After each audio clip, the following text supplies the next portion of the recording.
Donc voilà l'agenda Astro Guidance. Donc c'est vraiment un gros pavé. Un gros pavé. Euh, et en fait, il est décomposé en fait en maisons. Donc maison 1, maison 2 jusqu'à maison 12. Et selon les mois. Pour chaque mois, en fait, il y a 4 travaux à faire. Semaine 1, semaine 2, semaine 3, semaine 4. Et en fait, au départ, avant de l'acheter, j'avais envisagé, selon mon thème natal, vu que moi, ma maison 1, elle n'est pas en janvier, donc elle n'est pas en Capricorne, ma maison 1, j'aurais aimé la décaler en fait en septembre. Mais en fait, je me suis rendu compte rapidement que même si les questionnements des semaines 1, semaine 2, semaine 3, semaine 4 sont en fonction en fait de l'énergie Capricorne et maison 1, je pouvais pas en fait le décaler en vierge en fait. Parce que du coup, des fois, elle parle de la rentrée, quoi, en septembre. Donc du coup, ça irait plus du tout. Si je calais, du coup, ma maison 1 en janvier, en vierge. Par contre, ce que j'ai fait, c'est qu'en fait, donc vous voyez qu'en fait, à chaque fois, comme ça se découpe, c'est qu'en fait, elle fait un questionnement sur la maison 1. Mais vraiment, donc du coup, c'est vraiment ce que je suis, la personnalité. Et donc ça, c'est super intéressant. Mais du coup, moi, je vais m'aider des énergies de la Vierge. Et donc, je me le mets en fait. Ce que j'ai, donc la Vierge, et comme vous savez, j'ai la Lune qui est collée à l'ascendant en balance. Et donc, du coup, je vais m'aider en fait en fonction de ces énergies-là. Et par contre, la maison 1, quand je vais travailler aussi dessus, je vais me rappeler que ma maison 1, enfin, je veux dire, quand je vais travailler sur l'énergie de la saison du Capricorne, parce que vous voyez là, en fait, tout ça, en fait, c'est lié au Capricorne. Je vais plutôt regarder dans quelle maison elle tombe et quelle planète j'ai. Ce qui est intéressant de faire ça, c'est qu'en fait, après, donc du coup, il y a les objectifs de l'année, etc. Et c'est vrai que donc les objectifs de l'année, ben, vu que moi, c'est la Neptune en Capricorne en maison 5, euh, en fait, c'est bien de le relier. Et surtout, ce qui est bien, en fait, c'est qu'après, à chaque fois, donc, il y a une guidance de la Lune. Et donc, soit tu l'as choisi au choix, en fait, ça, on verra bien. Soit tu l'as choisi en fonction de tes signes ou des choses comme ça. Donc moi, c'est pour ça que je trouvais intéressant pour chaque maison, j'ai noté mon thème natal. Donc ça sera le travail de la semaine 1, guidance de la lune. Après, il y a une semaine 2. C'est pour ça que du coup, je ne pouvais pas décaler parce que vous voyez, il y a aussi les enseignements de l'année dernière.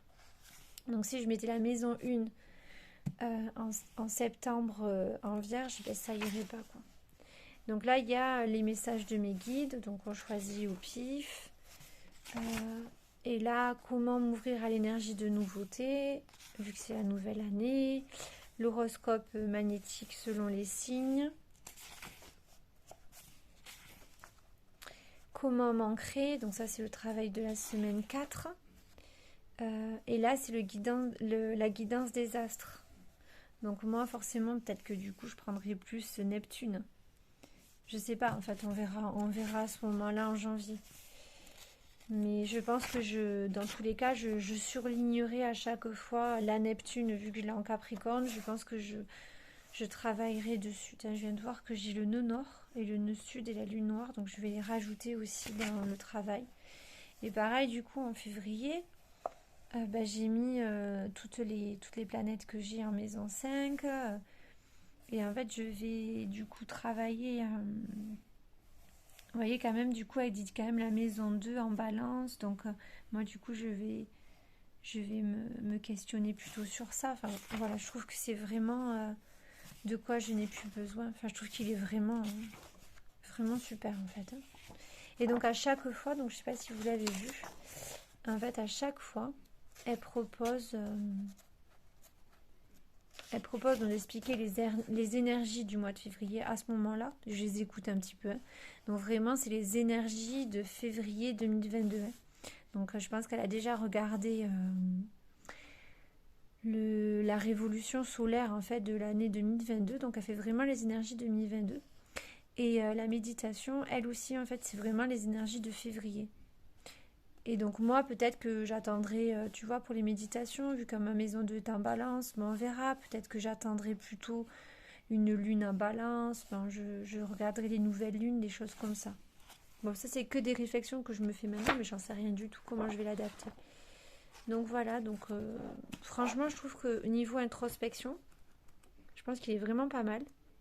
Surtout que vraiment, il questionne vraiment toutes les questions chaque semaine qu'il va y avoir. Donc en plus d'avoir ce travail-là sur les maisons, après chaque semaine, elle découpe quand même beaucoup le thème général du mois. Elle le découpe en 4 travaux différents avec des guidances et tout. C'est vraiment intéressant parce que si on prend maison 4, comment puis-je m'organiser pour réaliser mes projets? Donc du coup, elle va mettre quels sont les défis que je me lance. Euh, Est-ce que je me laisse du temps pour changer les choses qui ne me conviennent pas? Comment je me connecte à l'instant présent? En fait, elle arrive quand même à découper en plusieurs travaux selon une thématique en fait. Et je trouve ça... Enfin, je le trouve vraiment bien quoi. Je pense que niveau travail sur soi, ça peut quand même pas mal aider. Et après, je verrai en fonction de mon thème, mais j'avais vraiment envie de l'accorder à moi quoi.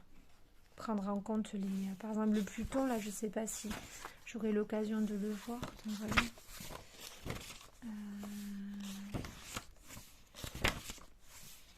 Vu qu'il y a toujours une page. Ah ben voilà.